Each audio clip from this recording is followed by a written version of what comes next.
una desapacible tarde de noviembre. Ya acababa de tomar una desacostumbrada comida suculenta, de la cual la apetitosa trufa no era la parte menos importante, y estaba solo, sentado en el comedor, con los pies en el guardafuegos de la chimenea, y junto a mí una mesita que yo había arrastrado junto a la lumbre, en la cual había algunos requisitos para los postres, con diversas botellas de vinos y licores. Aquella mañana, yo había estado leyendo el Leónidas de Glover, Epigoniada de Wilkie, la Peregrinación de Lamartine, la Columbiada de Barlow, la Sicilia de Tuckerman y las Curiosidades de Griswold. De forma que, lo confieso de buen grado, entre unas cosas y otras me sentía un poco aturdido. Me esforcé en aclarar el cerebro mediante frecuentes tragos de Lafitte, y como todos los recursos me fallaron, acudí, no sabiendo ya qué hacer, a un periódico que encontré a mano. Después de haber leído muy atentamente la columna de las casas de alquiler y la de perros perdidos, de continuación las dos columnas de esposas y novicias fugadas, ataqué con gran resolución el tema editorial. Y luego de leerlo de arriba a abajo sin entender ni una sílaba, concebí la posibilidad de que estuviese escrito en chino, y por ello volví a leerlo de cabo a rabo, pero no con resultado más satisfactorio. Estaba a punto de arrojar con repugnancia ese infolio de 4 páginas, obra feliz que ni siquiera los poetas critican, cuando sentí que mi atención era arrastrada hacia el párrafo que sigue. Los caminos que llevan a la muerte son numerosos y extraños. Un periódico de Londres menciona el fallecimiento de una persona debido a causas singulares. Estaba jugando al soplo de la flecha, que se juega con una larga aguja insertada en una pelota de estambre y que se dispara al blanco empleando un tubo de latón.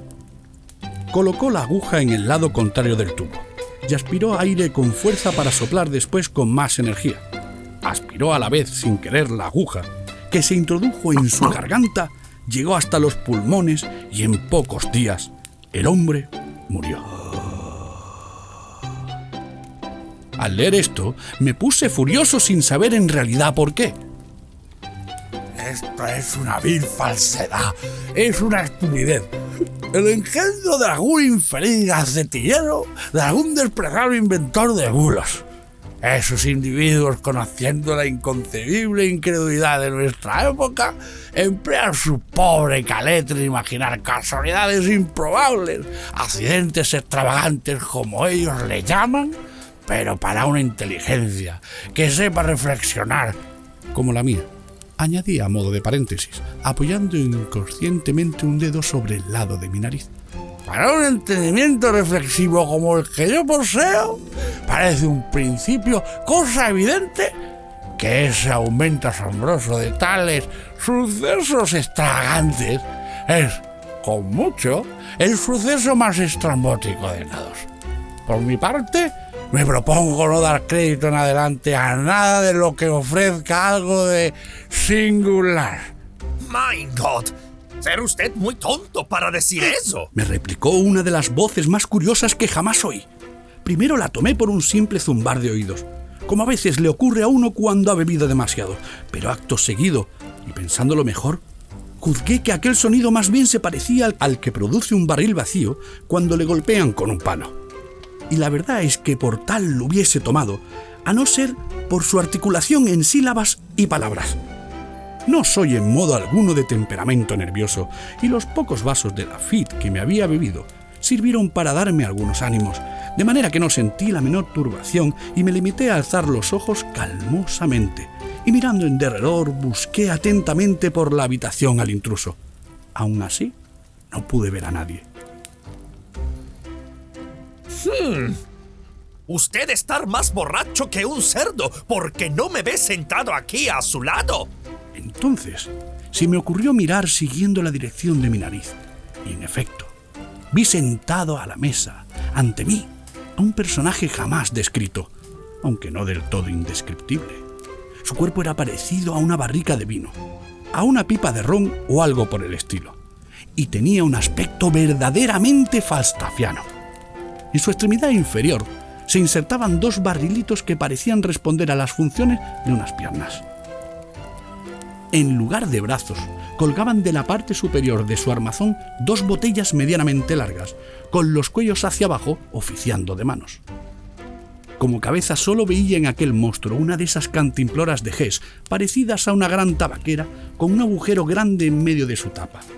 Aquella cantimplora, que mostraba un embudo en su remate en forma de casco de guerrero inclinado sobre los ojos, estaba puesto de canto sobre la pipa, con su orificio hacia mí, y por aquel orificio la extraña criatura emitía ciertos ruidos sordos, prolongados, como gruñidos, que para él sin duda alguna eran palabras inteligibles.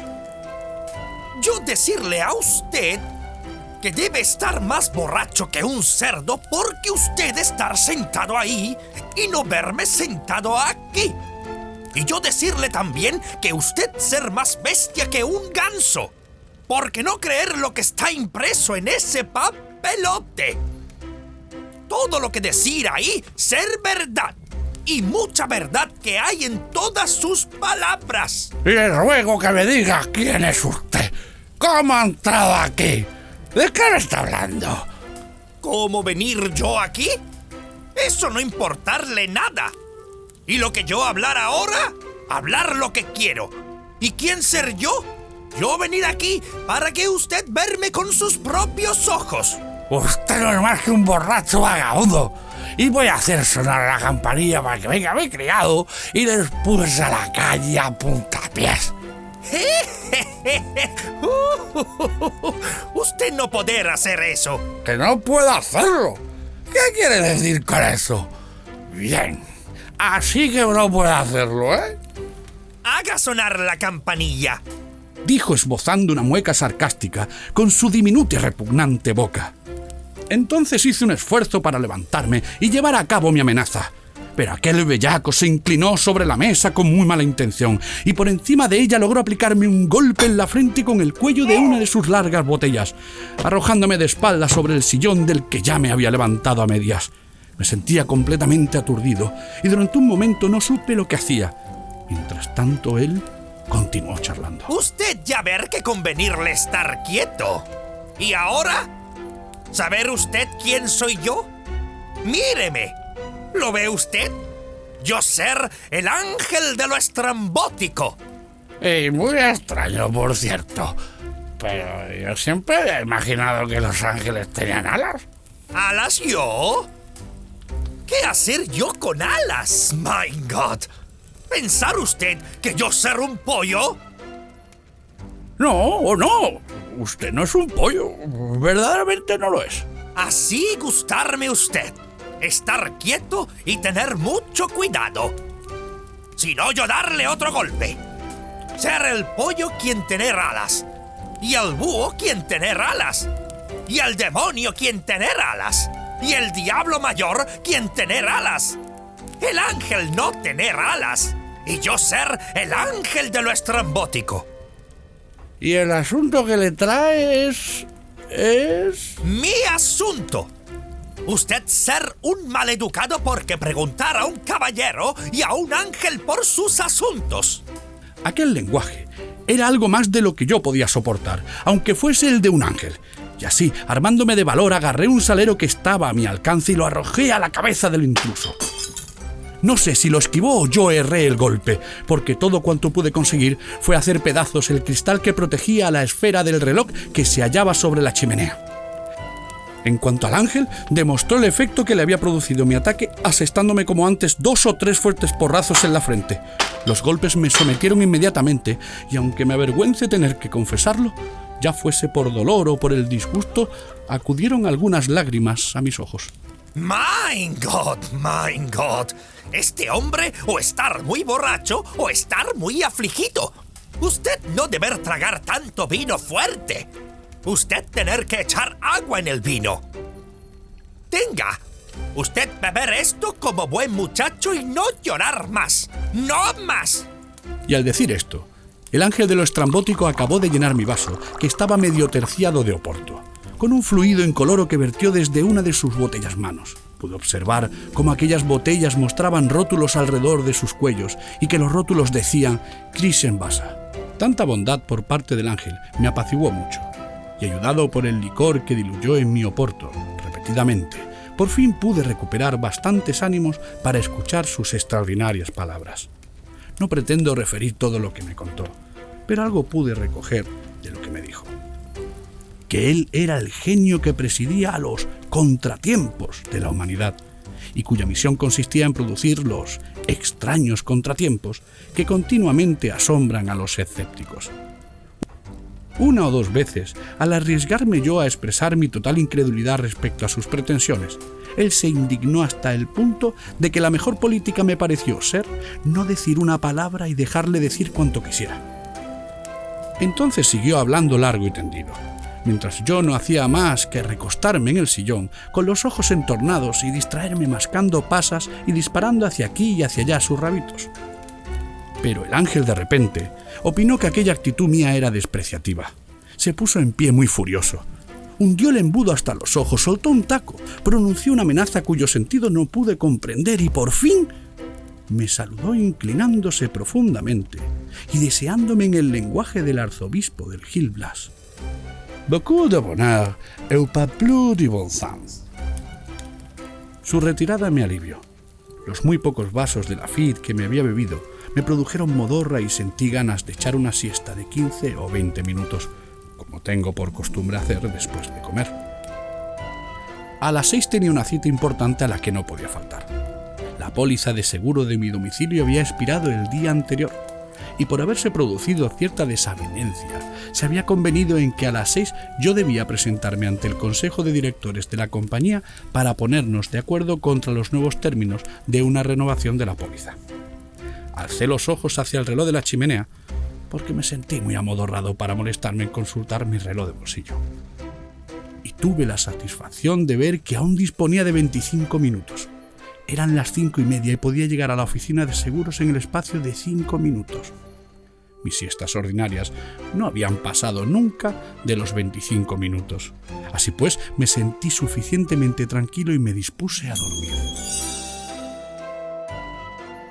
Cuando desperté consulté nuevamente el reloj y casi estuve a punto de creer en la posibilidad de los accidentes extraños al ver que en lugar de mis 25 minutos de costumbre solo había dormido 3. Por lo tanto, aún faltaban 27 para la hora de la cita. De nuevo me adormecí y finalmente volví a despertar, cuando con gran asombro noté que todavía seguían faltando 27 minutos para las 6.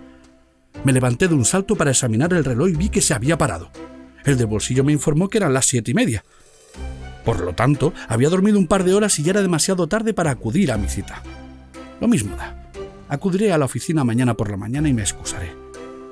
Pero, ¿qué le habrá pasado al reloj?, me dije a mí mismo. Lo examiné y descubrí que uno de los rabitos de las pasas que yo había disparado en todas direcciones mientras charlaba con el ángel de lo estrambótico se habían introducido por el roto cristal de la esfera y se había alojado, cosa extraña, en el orificio de la llave con uno de sus extremos sobresalientes, y así había detenido el avance del minutero. ¡Ah! Ya veo lo que ha pasado. Esto se explica por sí solo. Un accidente natural como tienen que suceder de vez en cuando. No quise pensar más en ello, y a mi hora acostumbrada me fui a la cama. Una vez en ella, después de colocar una bujía en un velador junto a la cabecera y esforzarme por leer atentamente unas páginas de la omnipresencia de la divinidad, por desdicha me quedé dormido en menos de 20 segundos, dejando la luz encendida. Mis sueños fueron terroríficamente perturbados por las visiones del ángel de lo estrambótico. Me pareció que estaba al pie de la cama, descorría las cortinas y con los huecos y molestos sonidos de una barrica de ron me amenazaba con la más amarga venganza por el desprecio con que yo le había tratado.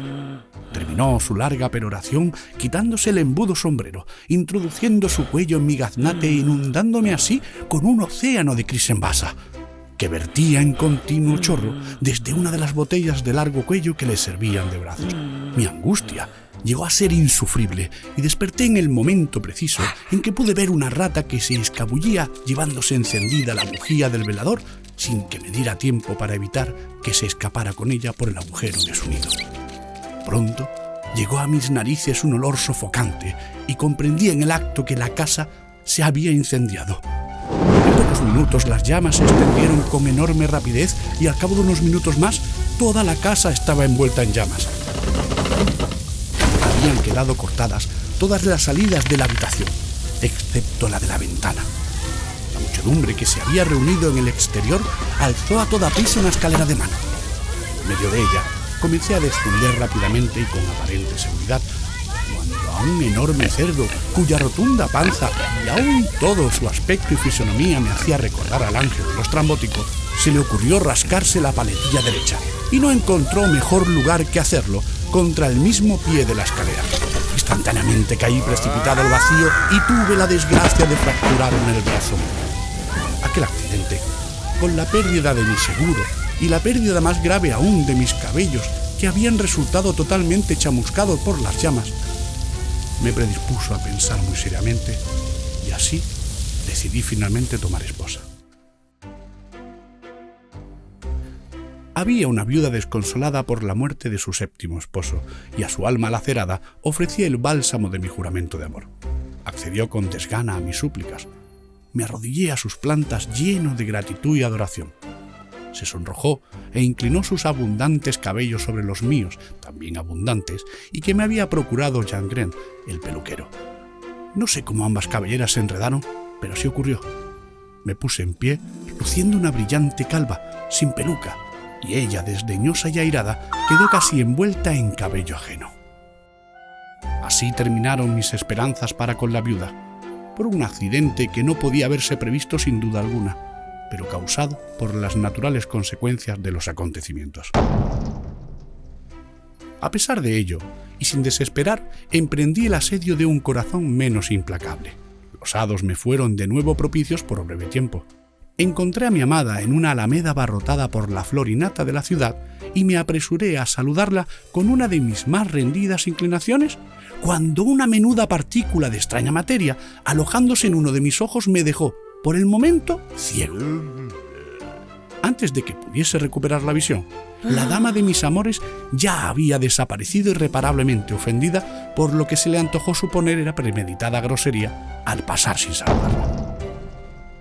Mientras yo me sentía anonadado por lo súbito de aquel accidente, que sin embargo hubiese podido ocurrirle a cualquier persona bajo el sol, y mientras continuaba privado de la vista, se me acercó el ángel de lo estrambótico ofreciéndome su ayuda con una cortesía que yo no tenía motivos para esperar. Examinó mi ojo enfermo con mucha delicadeza y tino. Me informó de que tenía en él una gota, fuese lo que fuere aquella gota, me la quitó y me dejó muy aliviado. Entonces opiné que me había llegado la hora de morir, puesto que la desdicha se había propuesto perseguirme de aquel modo, y en consecuencia me acerqué hasta el río más próximo. Allí me desnudé, puesto que no hay motivos para no morir como hemos nacido, y me arrojé de cabeza al agua. El único testigo de mi desgracia era una solitaria corneja que al parecer había sido tentada a picotear grano saturado de aguardiente, y luego se había apartado de sus compañeras haciendo eses. Apenas había yo penetrado en el agua cuando a aquel pajarraco se le ocurrió emprender el vuelo llevándose consigo las prendas más indispensables de mi indumentaria. Aplazando, pues, por el momento mis propósitos suicidas, introduje como pude las extremidades inferiores en las mangas de mi levita y emprendí la persecución de la delincuente con toda la celeridad que el caso requería y permitían las circunstancias. Pero mi mala suerte me persiguió una vez más. Mientras yo corría velozmente, mirando hacia arriba y sin pensar en otra cosa que en la ladrona de mis propiedades, advertí de pronto que mis pies habían abandonado la tierra firme. Lo que acababa de suceder era que había ido a caer en un precipicio y me habría hecho pedazos de no tener la buena suerte de asirme al largo cabo de arrastre que pendía desde un globo, que en aquellos instantes navegaba sobre mi cabeza. Apenas hube recobrado mis sentidos para comprender la terrible situación en la que me hallaba, o mejor dicho, en que colgaba, recurrí a toda la fuerza de mis pulmones para lograr que aquella situación fuese conocida por el aeronauta que se encontraba sobre mi cabeza. Pero durante largo tiempo, mis esfuerzos resultaron inútiles. O el muy necio no me vio, o el muy canalla no quiso oírme. Mientras tanto, el globo ascendía rápidamente, a la vez que mis fuerzas estaban abandonándome. Pronto me vi en la necesidad de tener que resignarme a mi destino y dejarme caer tranquilamente al mar, cuando súbitamente renació en mí la esperanza al oír una voz cavernosa que llegaba desde arriba y que parecía canturrear perezosamente el aria de una ópera. Miré hacia arriba y vi al ángel de lo estrambótico. Estaba apoyado con ambos brazos cruzados sobre el borde de la barquilla. Fumaba una pipa pausadamente, parecía estar en paz consigo mismo y con el universo entero. Yo me sentía agotado, en tal forma que no podía ni hablar. Lo único que hice fue mirarle con gesto de súplica. Durante algunos minutos, aun cuando él me miraba directamente, nada dijo. Luego, trasladando cuidadosamente su pipa de espuma de mar de un ángulo a otro lado de su boca, se dignó a hablarme. ¿Quién ser usted y qué diablos hacer aquí? Ante tal muestra de descaro, crueldad y afección, solo pude responder: ¡Ayúdame! ¿Que le ayude? Yo no. Aquí va la botella y ayúdese usted mismo y váyase al diablo. Y diciendo esto, dejó caer una pesada botella de Cris en basa que, al tocar con absoluta precisión mi coronilla, supuse que me había saltado los sesos. Impresionado por esta idea, ya estaba a punto de soltar mi presa en el cabo y entregar mi alma con enorme resignación, cuando me contuvo el grito del ángel, invitándome a continuar asiendo el cabo. Usted aguantar, no precipitarse, no. ¿Querer usted tomar la otra botella? ¿O habérsele pasado la borrachera y no saber qué hacer? Me apresuré a mover la cabeza 2 veces, una en sentido negativo, significando que prefería por el momento no tomar la otra botella, y otra en sentido afirmativo, queriendo decir que no estaba borracho y había recuperado mis sentidos. Así logré ablandar algo al ángel. ¿Y ahora? ¿Usted creer por fin? ¿Usted creer en la posibilidad de lo estrambótico? De nuevo moví la cabeza con gesto afirmativo. ¿Y usted haber creído en mí? ¿En el ángel de lo estrambótico? Asentí otra vez con movimiento de cabeza. ¿Y usted reconocer que el ciego, el borracho y el tonto ser usted? Dije que sí nuevamente. Poner pues su mano derecha en el bolsillo derecho de sus pantalones en prueba de que usted someterse al ángel de lo estrambótico. Aquello, por razones evidentes, me pareció cosa imposible de hacer. En primer lugar, porque mi brazo izquierdo se había fracturado al caer de la escalera y, por lo tanto, al soltar la mano derecha me habría precipitado en el vacío. En segundo lugar, yo no podía tener pantalones hasta que hubiese capturado a la corneja. Por lo tanto, me vi obligado, sintiéndolo mucho, a sacudir la cabeza en forma negativa, dando a entender al ángel que aquel no me parecía el momento más oportuno de atender su petición. Pero apenas había cesado yo de mover la cabeza cuando rugió el ángel de lo estrambótico. Entonces usted irse al diablo. Y al pronunciar estas últimas palabras, con un afilado cuchillo cortó el cabo de arrastre del que yo pendía. Y como dio la casualidad de que me encontraba precisamente encima de mi casa, la cual durante mi peregrinación había sido bellamente reconstruida, ocurrió que caí de cabeza por su chimenea, yendo a parar al hogar de mi comedor. Al recobrar el sentido, porque la caída me había aturdido por completo, descubrí que eran las 4 de la madrugada.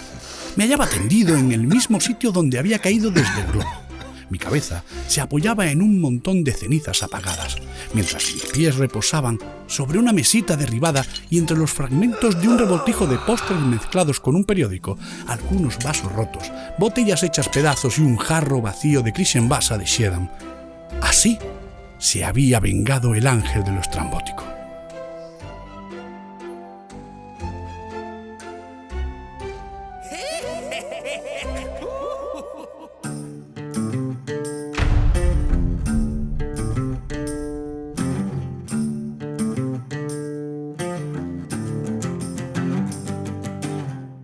Acabáis de escuchar El ángel de lo estrambótico, de Edgar Allan Poe. Narrador, Daniel Domínguez. El ángel, Pablo Mons. Dirección de actores y actrices, Pablo Cordón. Efectos para las voces, Antonio Jesús Martínez. Montaje y edición, José Silvente y Daniel Domínguez. Corrección, Francisca Caballero. Dirección y producción, José Silvente. Si queréis colaborar con nosotros, enviadnos vuestros relatos a nuestro correo. Y si no os queréis perder nada de nuestro contenido, seguidnos en redes sociales, YouTube, iVoox y Spotify.